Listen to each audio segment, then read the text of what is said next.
Il-lejla jitla siparju fuq l-20 edizzjoni tal-lob tal-pajjiż iż-żgħar li se jsiru f'Andorra. Madwar 800 atleta minn 9 pajjiżi Ewropej se jkunu qed jieħdu sehem f'din l-edizzjoni.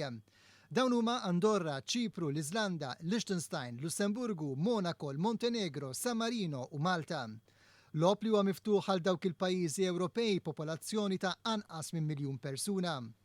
Din l-edizzjoni se ssir sentejn wara dik li saret f'pajjiżna. Fl-imma edizzjoni Malta kienet kisbet l-aqwa riżultat qatt miksub fl-istorja ta' dan il-logħb. Biss, kuntrarju għal sentejn ilu, din is-sena se jkun hemm nieqsa bosta dixxiplini li f'dik is-sena kienu ġabulna l-midalji. Dan hekk kif l-organizzaturi għandhom id-diskrezzjoni li jażlu huma 5 mill-10 dixxiplini sportivi preżenti. Minkejja dan il-Kumitat Olimpiku Malti xorta jinsab ottimist li l-atleti tagħna jqumu għall-okkażjoni. Bil-mira ewlenija se tkun li f'Andorra niksbu l-aqwa riżultat qatt miksub dan il-logħb barra minn xtutna. L-aqwa riżultat sa issa kien dak tal-Liechtenstein fl-2011, meta dakinhar Malta kienet rebħet total ta' 29 midalja, 8 deb, 12 fidda u 9 bronz.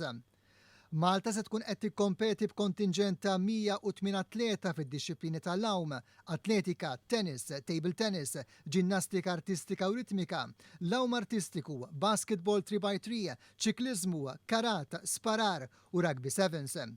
Kif inhi tradizzjoni l-ewwel ġurnata se tkun iddedikata liċ-ċerimonja tal-ftuħ li se ssir fl-Istadium Nazzjonali ta' Andorra la Vella fl-10 ta' filgħaxija.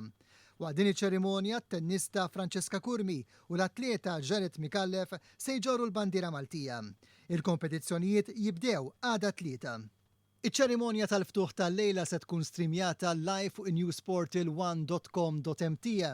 Intant minn għada One se jżomm l-segwaċi tiegħu aġġornati bl-aħħar riżultati b'aġġornamenti fuq newsportil1.com.mt u servizzi waqt il-bulettin ewlieni ta' One News fis-7:30 ta' filgħaxija.